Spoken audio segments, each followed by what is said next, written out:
Sup nerds. Today I wanted to show off my collection of 3D printed grip implements. I made a video about a year ago talking about 3D printed hub grips.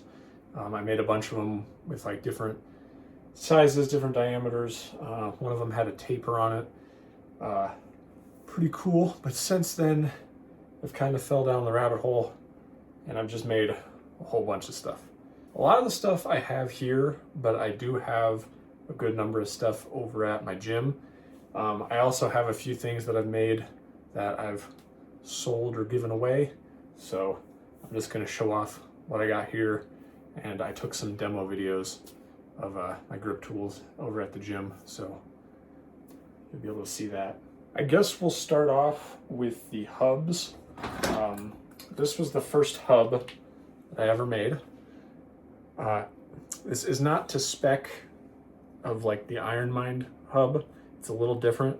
I think it's a little bit wider, but this was the first one I ever made and it still is holding up. I think the most I lifted on this one is like 50 pounds or so, but yeah, it's holding up great. Not much more to say. Watch the other video if you want to learn about all the different hubs I've made. All right, next up, this was actually the first grip tool I ever printed before I made the hubs. It's a key pinch. So you can see it's shaped like that. It's just a key pinch. The one mistake I made with this was I didn't put you're supposed to mount a carabiner through this hole, and unfortunately the way I mounted it, my carabiners don't fit. So I just threw some paracord through it and it works fine. It's a pretty tough key pinch. I feel like I've gotten maybe 25 or 30 pounds with it. It's pretty difficult. It's pretty slick. So yeah, but it's a nice little piece. It's a nice little piece. I have a few other key pinch style stuff I've made. These two is what comes to mind. This is a better key pinch. I don't have the bolt through it, but I mean, you can kind of get the idea of how it works. This one just gives you a little more surface to work with other than that one. And it's also not, you don't gotta deal with paracord. So this one, pretty simple. And then this one I made is a double key pinch. It's pretty thick, it's pretty fat. I feel like I've gotten 50 or 60 pounds on it. I have not used this thing in a while, but it's a really fun implement and it's pretty cool. This was the other key pinch I made. It's a double key pinch again, but it's super narrow. I used this a little bit when I was training for W's Grip Classic 2 because he had a double shallow inch pinch event. This is not the spec, but it worked. Next up, I guess I'll show these off. These were an attempt to make a pinch slash hub kind of combo lift. The idea being, if you hold it this way, it's similar to a hub, but if you flip it around, it's just a straight pinch. I made two of them. As you can see, they're just different heights. Haven't really gotten a lot of use out of them. Didn't really work how I thought it would. I don't think it's that big of a difference really, but yeah, they're still pretty interesting little implements. That's what they look like. Little crescent moon. Right, this one I've probably gotten the most use out of, to be honest. It's a radial wrist roller. So the way it works is I kind of grab it like a key pinch. I have the paracord. It's wrapped around, straps to some weight, and just practice this motion. I sprained my wrist pretty recently, so using this has been kind of helpful just to get some blood flow to the area. But yeah, I wanna remake this one because this was my attempt at making some knurling, and I think I could do a better job because this simply just cuts into your hands and it's not very fun. Next up are things that I did not model.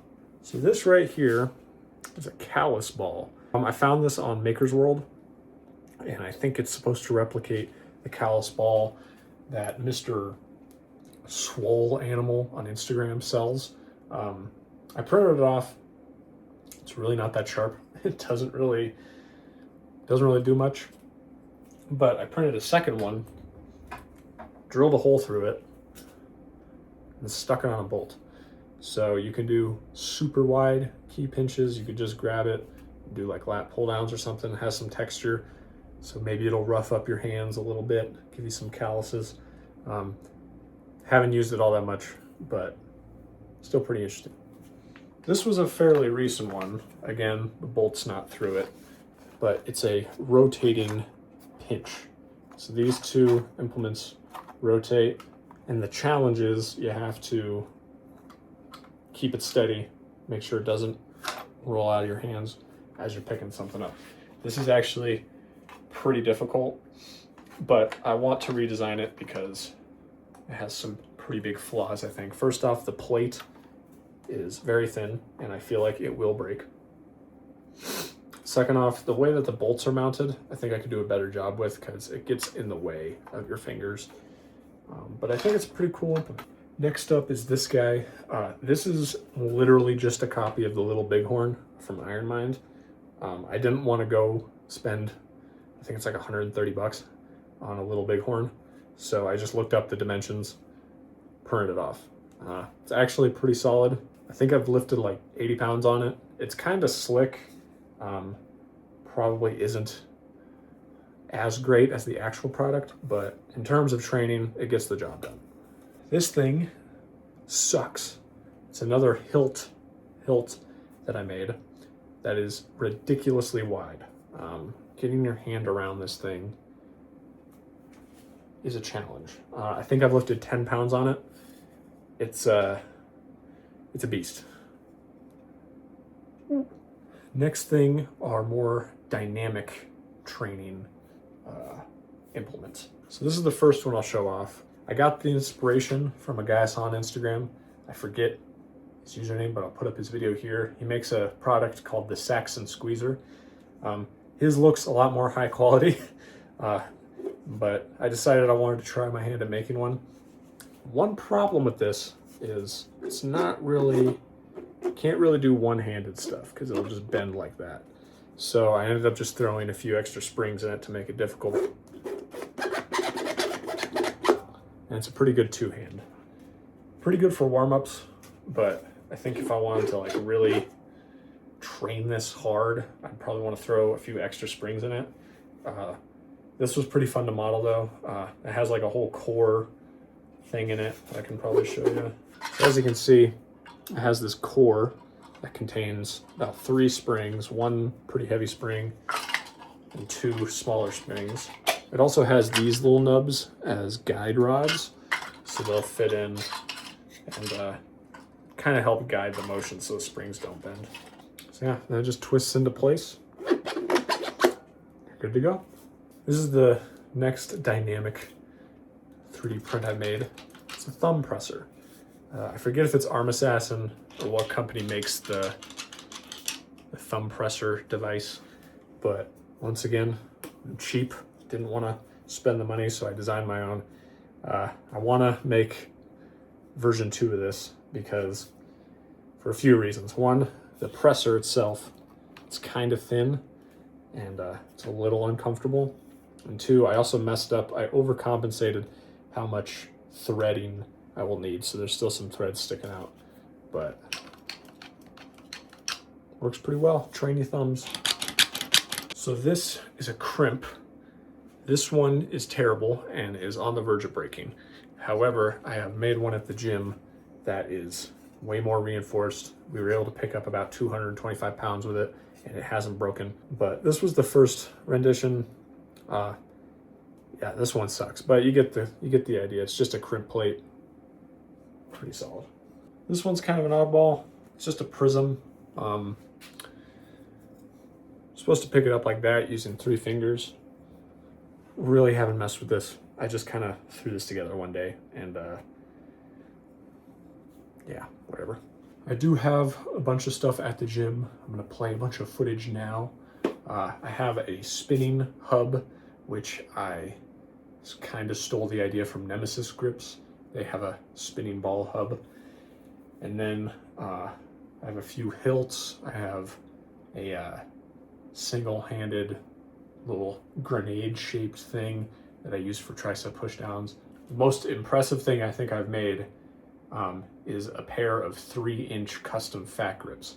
They're living at the gym. They're extremely difficult, but they're pretty fun. I used a different filament called TPU, which is flexible, so I'm able to bend it around barbells and dumbbells and stuff. But it's difficult, and it took a long time to print. I think that print time was about 48 hours. So 2 full days of printing is a lot, but 3-inch fat grips, pretty awesome. Other than that, I got some more goofy stuff over at the gym. I have ideas to make more. I just haven't recently. But yeah, you can do a lot with 3D printing. If you got one and you're into training grip, you can get real creative with it. You can even make simple stuff, which like this is just a 20mm block that I'll use for those grippers to train that, so then I don't gotta buy a freaking metal thing. But yeah, you can get real creative with this type of stuff. And this is just me wanting to showcase all this stuff I've made. So yeah, hoped you liked it. Tune in next time whenever I decide to make a million more items or something. I don't know. All right, see ya.